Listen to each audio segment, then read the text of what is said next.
It's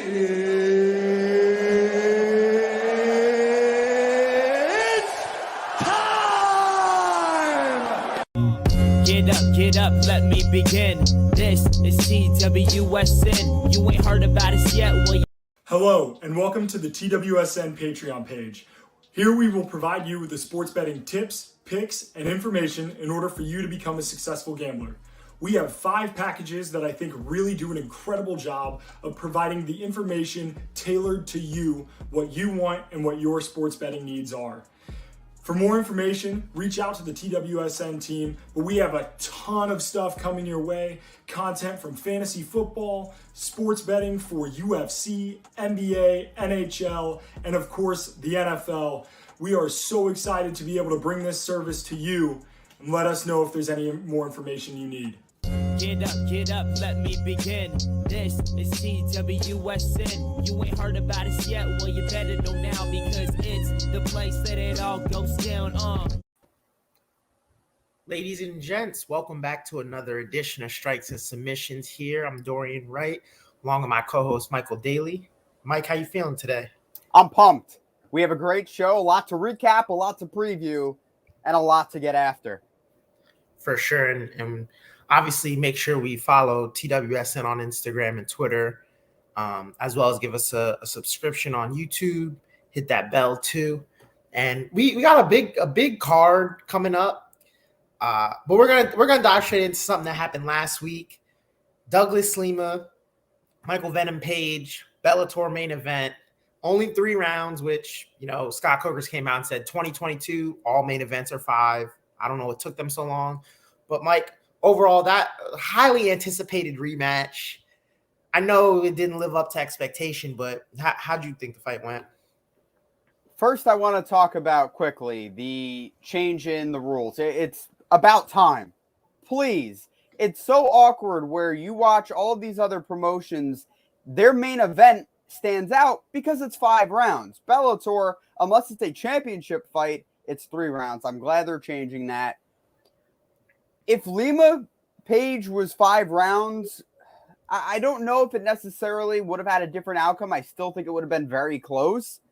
I had Lima winning because Lima had a lot of ground control, and I just didn't feel like Page led the dance like I thought he was going to.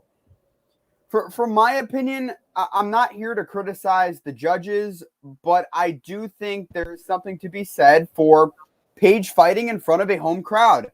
I think that helps. I think the fact that he's fighting in front of his home country, it's the first fight back during COVID in England for Bellator.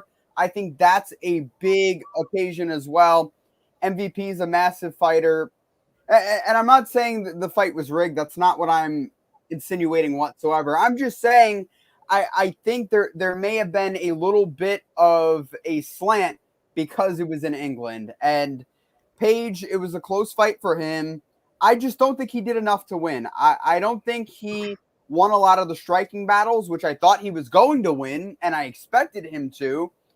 Lima looked like he made a lot of improvements from the Yaroslav Amosov fight to last week, and I think that's very important because when you're just absolutely dominated the way that Lima was against Amosov, regardless of who you're going up against, it's hard to recalibrate and then go into enemy territory in another country that you're not used to fighting in and get the victory. Unfortunately for Lima, he didn't get it. I thought he should have, but it is what it is. It was a very close fight.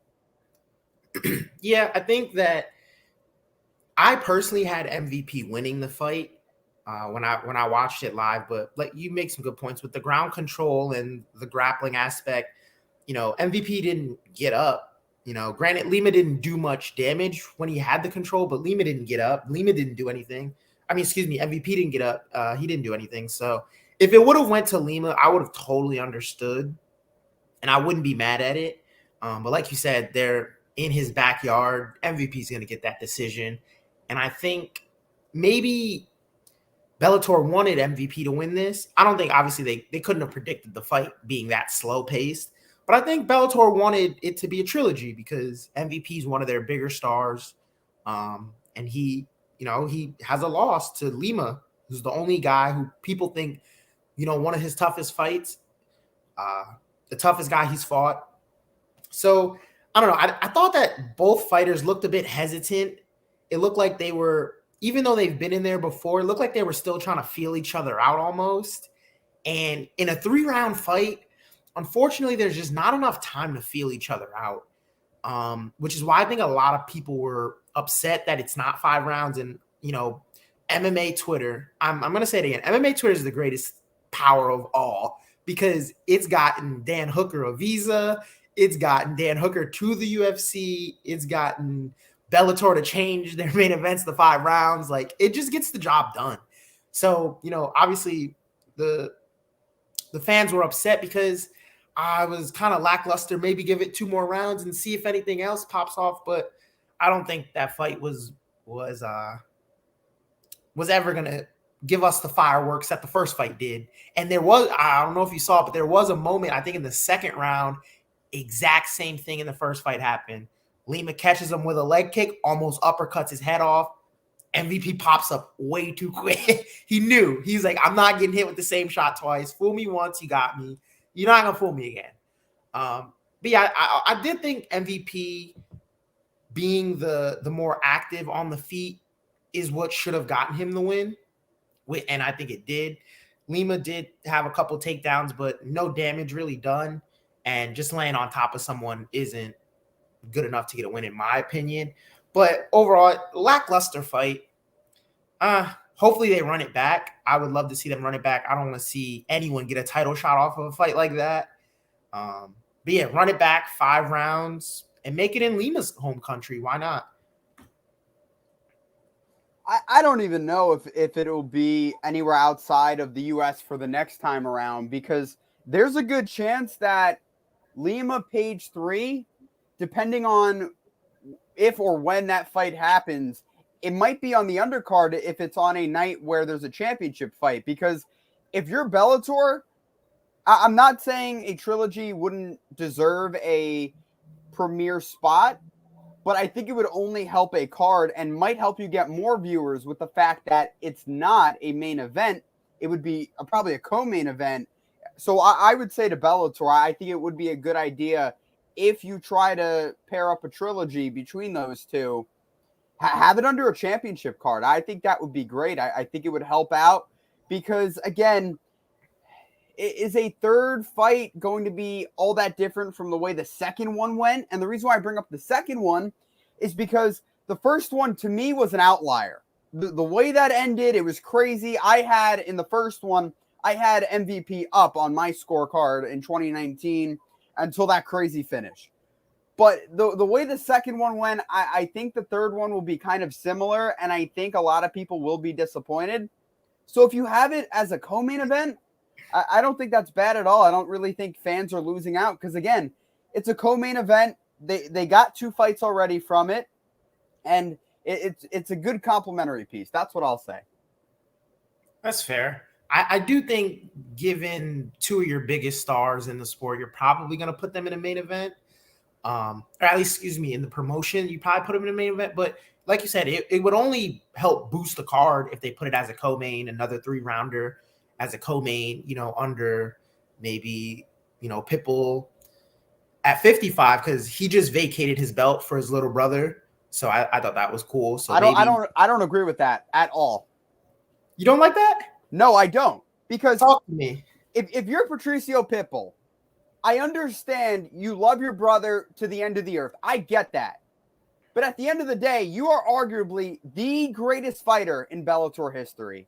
You just lost to AJ McKee at the end of July. You are extremely dominant at 155 pounds. So now you're giving up your belt, and there's a good chance your brother won't be champion. He's going up against a tough opponent from Ireland. That's going to be a tough fight. And now you are putting yourself in danger to go 0-2 in AJ McKee's weight class. Just AJ McKee's weight class. Whereas if you were to say, no, AJ McKee, if we're going to rematch, you got to come up and see me. You have all the leverage. Now, if you're Pitbull, you lost all the leverage. Yeah, I agree with that. And I think that AJ did want to go up and get the 55 belt. He wants to do the champ thing. But you know what I think it is, honestly? It's a bit of love for your brother and pride. Mm-hmm. Love for your brother. Hey, if you win it, belt stays in the family. Okay, cool. I would never fight him. Obviously, I understand that. But it's pride. Because if they were to rematch, Pitbull and McKee, it would have to be at 55 for the title. Because we've seen it at 45. It would have to be at 55. And if he beats him for his 45 strap and his 55 strap, he would never live that down. So I think out of pride, he was like, you know what? Let me just focus on getting the 45 belt back, and then we'll see where it goes from there. So, but he just vacant. So now he doesn't have any belt, though. Like, it doesn't make sense to me. Well, because how long can you hold off on your brother? Because you can't just go back into a camp to fight AJ McKee because the 55 division has to move on also. I think he should move on. I think he's going to lose to AJ McKee again. I think it's time for him to move on and focus on 155. But what do I know? He's not doing that. I mean, no, I agree with you. I don't see a vision in him beating McKee, but at 55 he would have had a better shot. I agree with you there. But yeah, anywho's, I suppose we can slide back over to the UFC where we had seemingly another lackluster main event. We had Thiago Santos up against Johnny Walker last Saturday. Just another point fighting for 25 minutes, which literally nobody thought that would happen. You got a knockout artist and one of the most exciting fighters, if probably the most exciting fighter in the division, maybe aside from Yuri. And it was no fireworks. I don't know. What were your thoughts on that fight?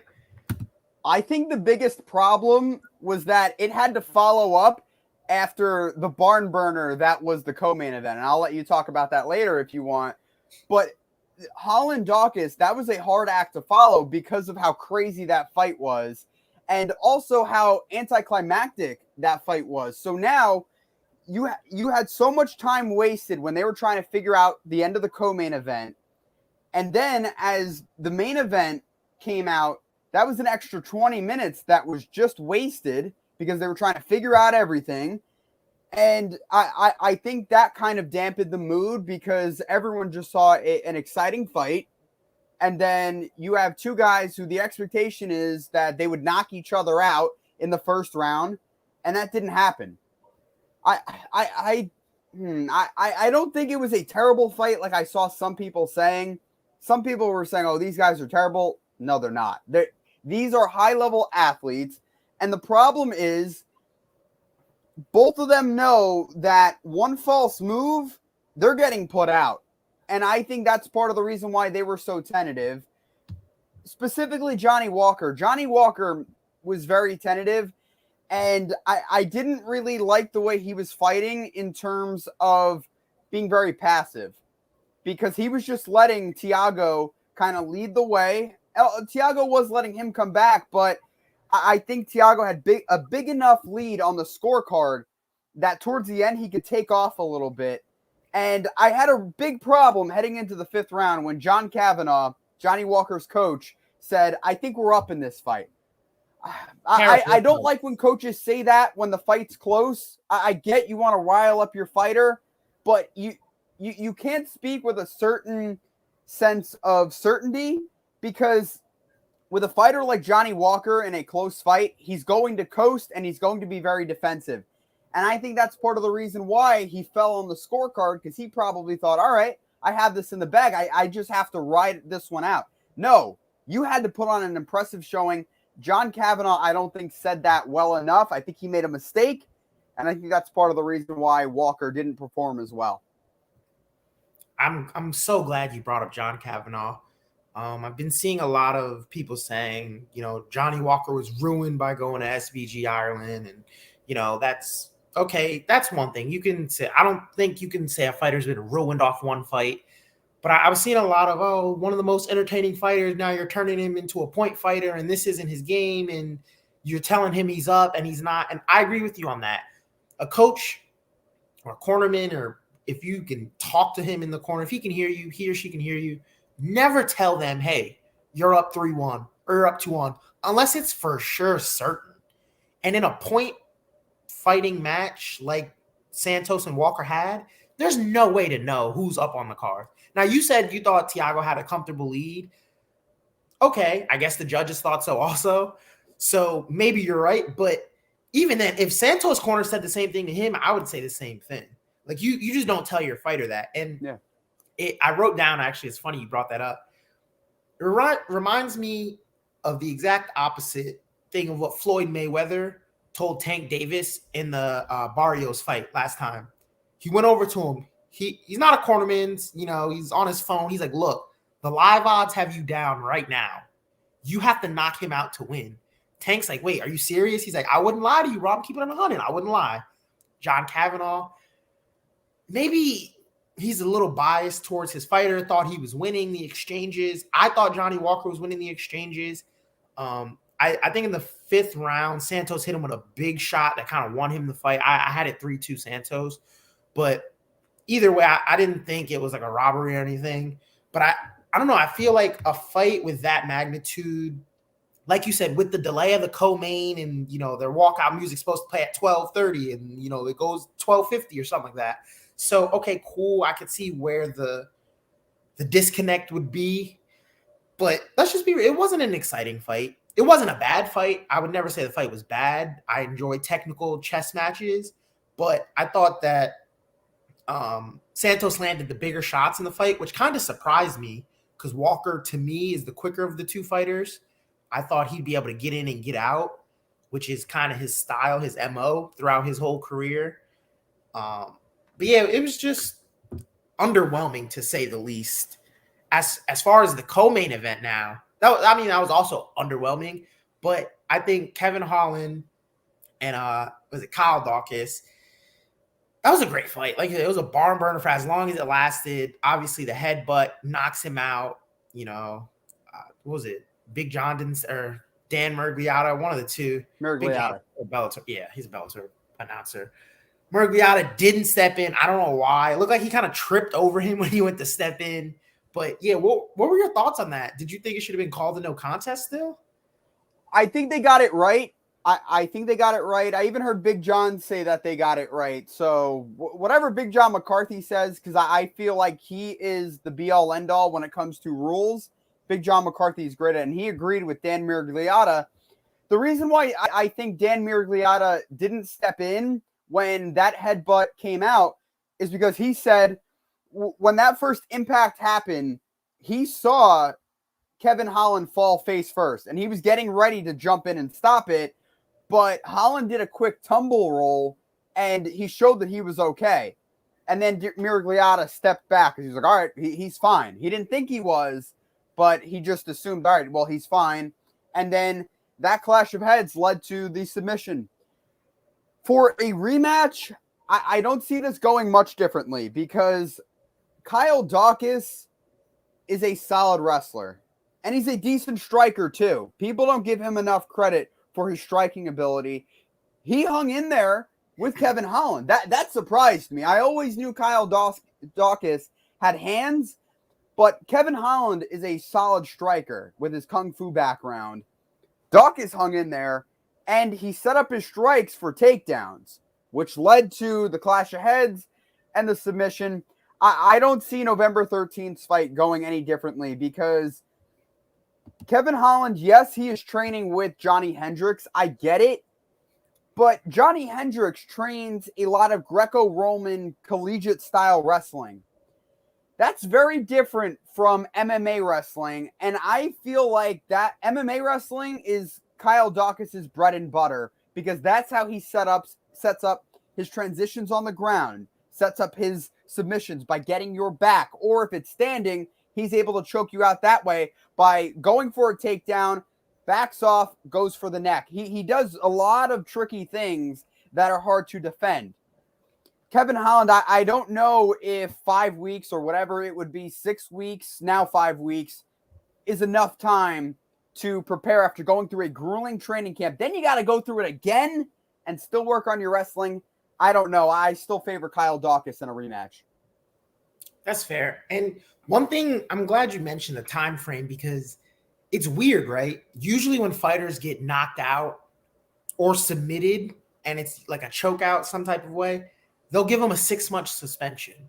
Just because, okay, 6 months, you can't, there's no training with contact or whatever, no fights, obviously. Johnny Walker and Thiago Santos were suspended 6 months. Kevin Holland will be fighting again November 13th. And granted, clearly he was knocked out. He said he was knocked out. If you have eyes, you can see he was knocked out. That, real quick, that's on the Yair Max card, shaping up to be a good card. But I think that's really soon for a fighter to get back in after being knocked out. And I saw someone was saying how since it was ruled a no contest, the medical suspensions are a bit different, but I don't think it should be that because Holland was knocked out and he recovered immediately. It was a flash KO. But November 13th, he has to get back in there. That's a little soon. It's barely a month, really.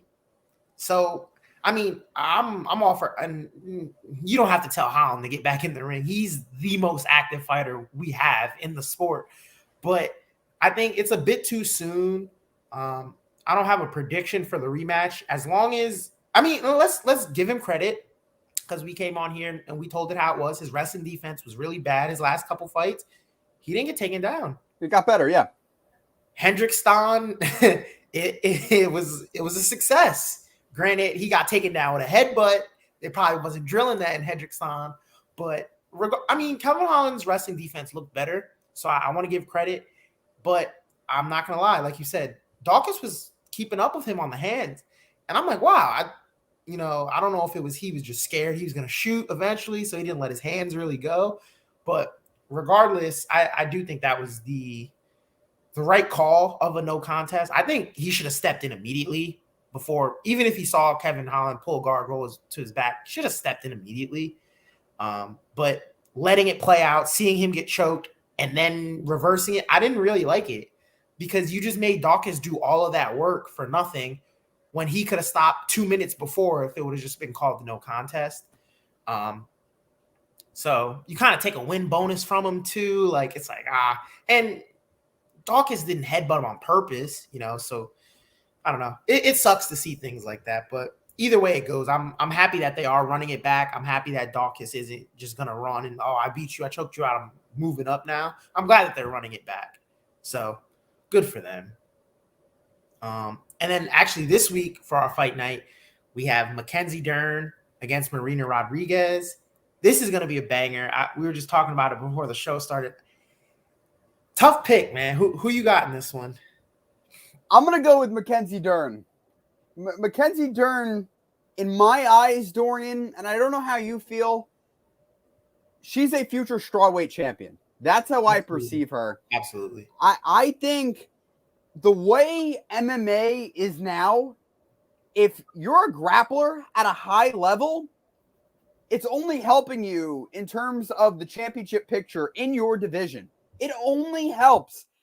In strawweight, you're dealing with a lot of strikers. Yes, they know how to defend takedowns, but Nina Nunez is in a relationship with arguably one of the greatest female fighters of all time. I'll say one of the greatest fighters of all time in Amanda Nunez, and she was submitted by Mackenzie Dern. Quickly.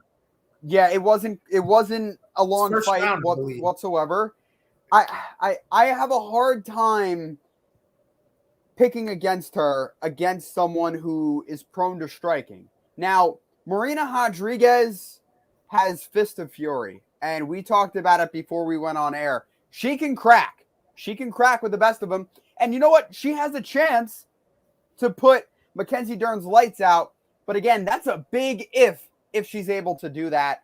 I am much more comfortable in this scenario banking on the grappler, right? Like, for example, remember Derek Brunson, Darren Till. When I made that prediction, I was banking on Darren Till landing that big shot, and he wasn't able to. In this fight, I think Marina Rodriguez has to land that big shot, or else Mackenzie Dern will get a submission. That's a good way to put it. I told myself I would stop picking strikers against grapplers after the 1,000th time I got it wrong. I'm gonna do it again. I got Rodriguez in this, and I want to start off starting with love. I've learned this technique, and I'm not here to bash Mackenzie Dern. I love her. I think she has the smoothest jiu-jitsu in the UFC, male or female. Her transitions on the ground. And I think I might have said this on the show before, honestly. I don't get how she does it. Like, it just looks effortless. And granted, she's an ACDC gold medalist, world jiu-jitsu champion a few times. So obviously she's credentialed. If she gets this fight to the ground, I find it really, really, really, really, really, really, really hard that Marina is going to be able to get back up. I just don't think she will. But what I'm banking on here is the cardio. I think Marina's been in there 5 rounds against Michelle Waterson. Her cardio held up. She was just able to piece her up. And her Muay Thai is nasty. Like I said, hands of fury. She has knees, nasty knees. I was watching some of her highlights yesterday. She had this one fight in the Contender Series. She has this girl in the Muay Thai clinch giving her knees to the face, jump knees, elbows. The girl literally broke the clinch and quit. Like, looked at the ref and was like, no, I'm done. And Marina's like, okay, I'll take the win.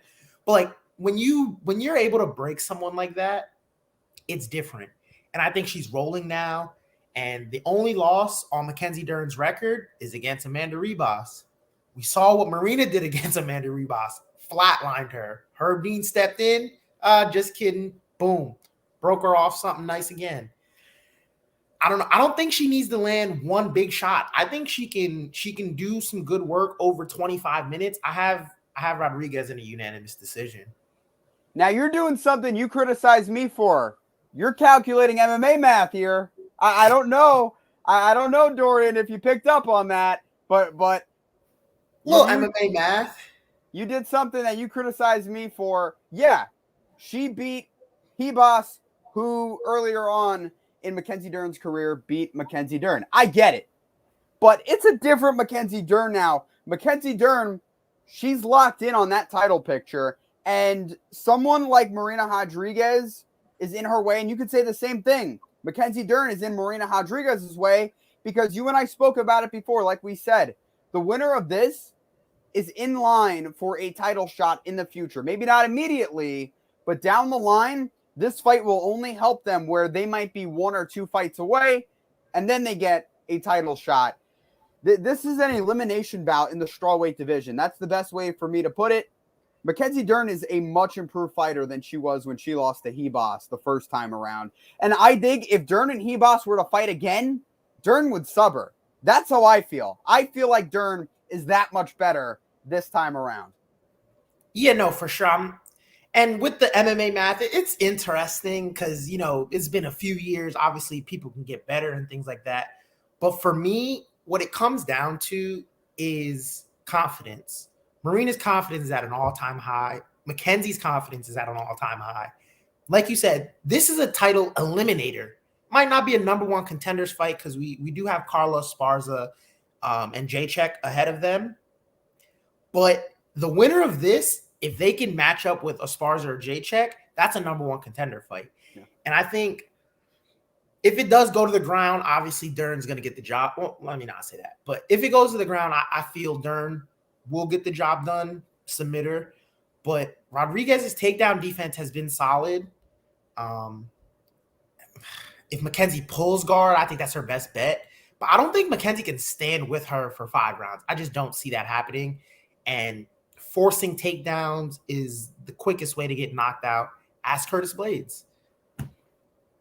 Well, Curtis Blades just beat Jairzinho Rosenstrike, so I think he improved on that end. I will say, though, to your point, if Dern is going to win, I think it has to be inside 2 rounds because she has to find a way to catch Marina Rodriguez cold. If she can catch her kind of cold, land a submission like she did against Nina Nunez, I think she'll be okay. Similar to what she did against Randa Marcos in September 2020. catch them in the first round, boom, it's over, get out early. You don't get paid for overtime. But if it goes late, then I think that favors Rodriguez, because that means Rodriguez is doing something right on the ground. That's what that means. If it goes late, she's surviving the swarm on the ground. But if it ends early, then I think I only see it one way if it ends early, and that's in favor of Dern. Absolutely. And last thing I'll say about this, I think the women's strawweight division is the best division in women's MMA.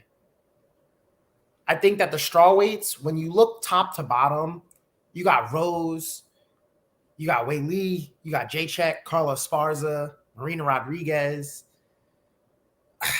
It's tough because you look at flyweight. Valentina's kind of separated herself. Rose is the champ, but she hasn't separated herself from everyone else. And obviously, Amanda Nunez in 35 and 45 has separated herself 2, 3, 4 times over. But I do think that this is the best division in women's MMA, and we're in for a banger this weekend. That's all I got to say. It's hard because Rose is great. She is. She's phenomenal. But Valentina as a flyweight and as a bantamweight for Nunez, and even I guess it would be a featherweight, they just completely cleared out their divisions, respectively. Like, that's what they did. Rose just hasn't had enough time to clear out her division because she's lost.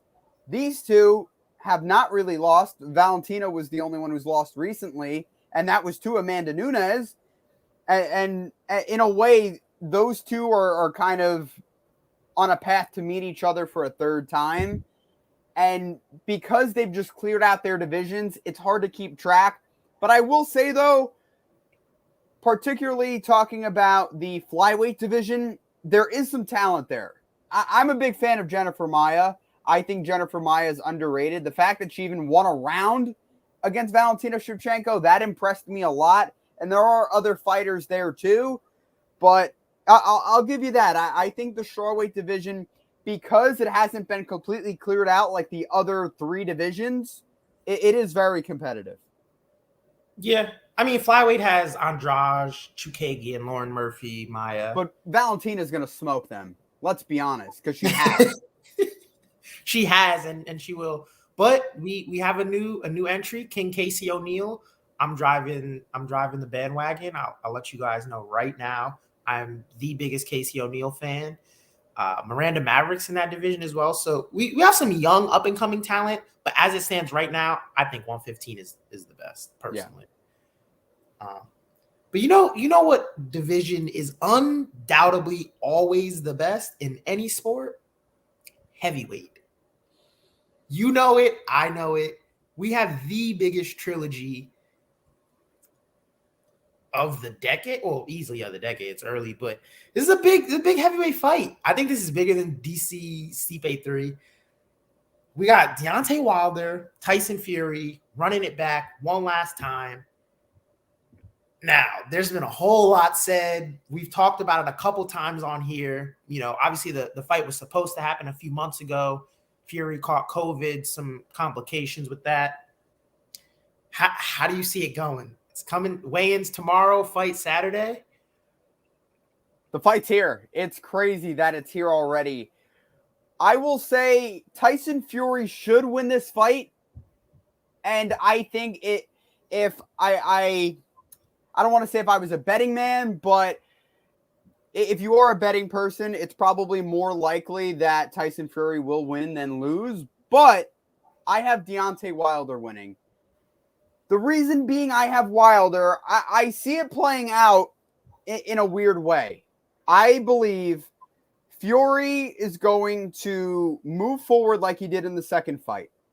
He's going to weigh down on Wilder and test out Wilder's ability to box, not throw haymakers and crazy shots. How can you box? How did you improve since letting Mark Breland go and hiring Malik Scott onto your team? What adjustments did you make? That's what we're all going to find out. I have seen a lot of footage of Wilder. I like his jab. Now, he's not anywhere in Tyson Fury's lane in terms of being a technical boxer, but if he can land his jab and try to circle out and get some distance to get some shots off, that will benefit him. Because what Fury's going to do with that extra weight, and in our company group chat today, we had a big argument about it. Some people believe that it's a negative. I don't think so, because Tyson Fury, for a few of his fights, weighs in around 275. 290, which is apparently what he's going to be weighing in around. I don't think it'll have that much of an effect on his mobility. I think if it's going to have an effect on anything, first of all, I don't even think the weight will have an effect on anything. What I will say, though, he has to be careful of a shot that's going to come his way. Because if Wilder's able to fight moving backwards and fight defensively in any capacity like he wasn't able to do in the past, it could be a problem. So I say all of that to say, I think Fury is going to have a massive lead, like an 8-2 lead heading into round 11. And then Wilder is going to utilize the greatest equalizer. That's what I call his right hand. He has that eraser. He has that one punch. He hits you with it. It's over. Party's over. Go home. Get out of here. That's the type of power this man possesses. The reason why I think he's going to land a shot is because I've seen him do it to Luis Ortiz, who is a very technical boxer. Luis Ortiz, in those two fights, I had him up on the scorecards against Deontay Wilder. But, again, it just takes one shot from Wilder, and it puts you away. He did it to Luis Ortiz, nearly did it to Fury back in December 2018. I think in round 11, Wilder is just going to clean Fury's clock with something he doesn't see, and he's going to erase that massive deficit, because I'm here to tell you, Fury is going to come prepared. I know a lot of people, they're saying, oh, the weight means he's undisciplined. No, I think Fury's going to take this seriously. I think Fury's going to be ready, but so is Wilder, and Wilder's going to land that one punch and end it all. Okay, so I am people that you're referring to. Just want to lay this out for the fans here. First fight, Tyson Fury weighs 256 pounds. Now, this is after, Fury was off a few years. I think he took a tune-up or two and then jumped in there with Wilder. 256. Deontay Wilder was 213. And you saw what Wilder did with that right hand in the 11th and the 12th round, I believe. He got knockdowns in both rounds. And then Fury does his Undertaker impression and gets up somehow. I don't know how. I've never seen anybody get up from that right hand. And even, like you mentioned, Fury's new trainer, I didn't know this until I was reading an article. He actually beat his trainer. He's knocked his trainer out before they fought. So if anyone knows how that right hand feels, it's him. And it didn't land clean. He had his gloves up, right through, just tapped him. Wilder you're talking about, right? Yes. Yeah, Wilder knocked out Malik Scott, yes. Yes, and that's interesting to me because, like you said, when you fire your trainer for throwing in the towel, who are you replacing your trainer with? Because is it just an addition by subtraction thing, or are you getting better? Are you trying to learn something that this trainer couldn't teach you? And he has to learn how to fight moving backwards because Fury is going to put him on his back foot. Fury's 6'9". He's huge. But, it's hard to really see how huge he is until you see him stand next to Deontay Wilder, who is also huge. He's 6'9". So, but back to the point. Second fight, Fury's 271, Wilder was 231. So they both put on about 15 to 20 pounds for the second fight. Fury looked great. Outboxed him 7 straight rounds until the cornerman threw the towel in, right? Okay, cool. The third fight, Sugar Hill said that Fury's putting on 20 pounds of muscle for the third fight. And Fury actually, in the press conference, I don't know if it was yesterday or 2 days ago, said, hey, Wilder, you said in the first fight you thought you won. The second fight you thought I cheated. So why are you making all these changes? Why are you firing your coach? Why are you changing everything for the third fight if you thought you beat me? Or if I'm just some cheat? And in my head, I'm thinking, is this some type of reverse psychology? Because Fury seems like he's changing a lot. Fury's dad wasn't confident in him before the fight got rebooked. Fury's trainer is telling him he's putting on an additional 20 pounds. I don't like someone being close to 300 pounds. I don't care if you're 6'9". That's a lot of weight to carry for 36 minutes of boxing. And not to mention, you have to be elusive. You can't just walk Wilder down because that counter right's going to come. So you have to be elusive with it. I think I'm going to go out on a limb here. I'll put my neck on the line. I think Fury potentially, around the time he contracted COVID or got sick or whatever, and the fight was called off, he got a bit out of shape. I think he got a bit out of shape. Maybe got a little confident, thought he could, I can beat Wilder. Because he didn't even want to fight Wilder the third time. Actually, now I remember that. He didn't want to fight him. Wilder had to sue him to get what he earned or signed in a contract to get this third fight. So you got a guy contracts COVID, can't train for a couple weeks. Now all of a sudden his trainer said he put on 20 pounds. Is that happy food? Is that happy weight? You just eat in, you feel better, because Fury's not the most muscular guy anyway. So for him to put on 20 pounds of muscle, kind of iffy. Me personally, last thing I'll say, I think it's a panic move. I think he knows he got over on Wilder in the second fight, and I think he knows Wilder's coming out in a different beast this fight. He's going to try to knock him out, and I think Fury's going to try just go balls to the wall for the first 4 or 5 rounds and try to knock Fury out. Because if he can't, we know Wilder will be there later in the fight with that great equalizer. What do you call it? The great equalizer? Yeah. He'll be there later in the fight. I don't know if Fury will. Dorian, it's hard for me to question Fury's mobility. And I know a lot of people, because he's closing in on 300 pounds, are going to say, oh, well, what about his conditioning? What about his legs? What about this? What about that? Okay, fine. There were several fights, like the Sefer fight, where he weighed in at 276 pounds for that fight. Before he even fought Deontay Wilder, that was one of his tune-up fights prior to taking the Wilder fight. Fury is a large man. Scientifically speaking, someone that big and that heavy should not be moving as fluid as he moves. That's why, if I'm a Tyson Fury fan, I'm not worried about it. I'm not worried about the extra weight. What I am worried about, though, again, is him being overconfident. And I'm worried about mentally. I'm worried about the brain. I'm not worried about the weight, because I know whether he's 300 pounds or not, he can go 12 rounds. I'm not worried about that. I'm worried mentally. Now, when this fight was first booked after the Anthony Joshua Fury fight fell through, without a doubt, I thought Wilder was going to win that one, because I said, oh, this is a trap fight. This is a fight that is going to blockade Fury from getting the fight he wants with Joshua. It just so worked out that it went the opposite way. Joshua didn't win his fight. But when the fight was first announced for July 24th, I thought this was a terrible move.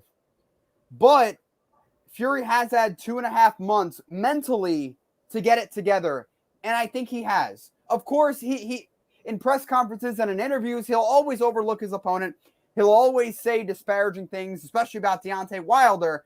But I think he knows he's dealing with a real one here, because he felt Wilder's power in the first fight, which is why he put on so much weight in the second fight. And because he put on so much weight in the second fight and used that weight to his advantage, it's why he's putting on even more weight in the third fight. So Fury must know something we don't. He must think that he's just going to lean on Wilder and then put him away in around round 4 to round 6, because Fury has been saying that he's going to get Wilder out of there early.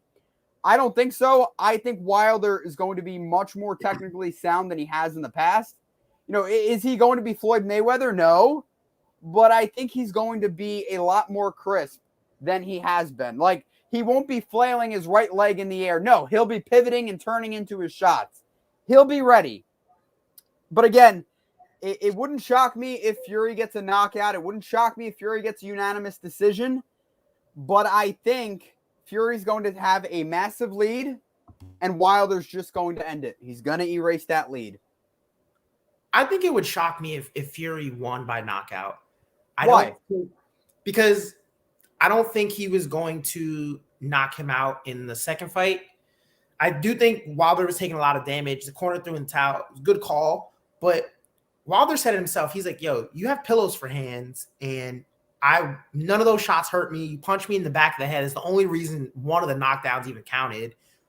And he thought he had, items in his gloves, which I'm assuming was proved wrong because he still has the same guy with him who was there checking Fury's gloves on his team. So hopefully, the cheating thing could kind of be put to rest. But I don't see Fury knocking out Wilder. I believe, like you said, he put on that additional weight in the second fight and it worked for him.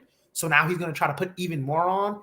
I think it comes to a place where you're getting diminishing returns.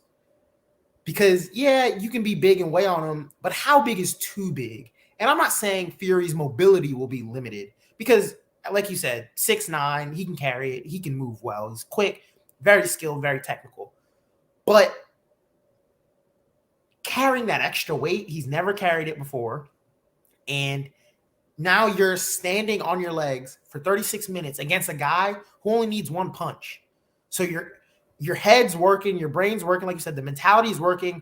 I got to watch that right hand. As you're moving away, you're thinking, yo, I'm a little heavier than I was. My legs maybe around 5'6". Now your legs are starting to get tired as opposed to 8 or 9 where you used to get tired. Because let's be real, they're all human. Just because they're pro athletes, they're human. They get tired in there. And if you get tired against Wilder, you cannot rest. And if you let Wilder take the center of the ring and start moving Fury back, I think we see a completely different fight. And I think Wilder walks home with a KO. That's how I see it going. I think it's going to come earlier, probably 7th, 8th. I don't see it going to the 10th round. I don't see this fight lasting to the 10th round. Win or lose for Wilder, but definitely not decision. The thing is, too, with Wilder, and I saw this when Fury fought Otto Wallin. Fury has a tendency to get a little too overconfident and cocky. And Otto Wallin had a big-time cut on Fury's eye. I don't know if you remember that, but there was a massive bloodstream coming down Fury's eye in their fight. Wilder has the type of power that will end it. And Wilder also has the power that he will try to catch you cold in round 1. He did it he did it to Berman Stavern in their rematch. Just obliterated Berman Stavern in round 1. And Dominic Breazeale, even though Breazeale actually had Wilder walking backwards for a little time, about 20 to 30 seconds, had Wilder fighting backwards because Wilder had to respect his power, Wilder jumped right back in and hit him and knocked him unconscious. Wilder, it could go any. That's the greatest thing about heavyweight boxing. That's the last thing I'll say here because I know we're wrapping up. The greatest thing about heavyweight boxing is we really don't know what we're getting because we're talking about two guys who haven't fought in 20 months and they're heavyweights. One shot, it's over. When you're talking about somebody who's a genetic freak like Deontay Wilder, who should not be hitting as hard as he is, and you have someone who's almost 300 pounds. You know how hard Tyson Fury can hit. So I'm excited for Saturday. Regardless of the outcome, it's going to be an outstanding fight. I agree. And the last thing I'll say here, Wilder's back's up against the wall because if he loses this fight, where does he go? I don't know. So when you corner a wounded animal and you picking on him, you're going to get what you're asking for. So I'll leave it at that. I have a 8th round knockout.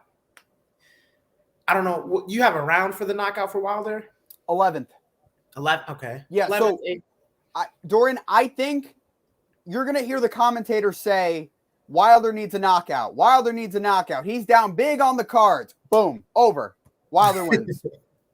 Yeah, I see it going. Because, if round by round, Fury's going to outbox him. But like you said, the great equalizer in that right hand of his. But other than that, we'll go ahead and get out of here. Make sure you guys check out the shop right after us on the YouTube channel. The guys are going to be breaking down some stuff too. And last but not least, subscribe to us on YouTube. Get our followers up. Let's reach 2K. follow me right here. Mike's the man. I'm sure you guys already follow him. We out. Peace. Get up, let me begin.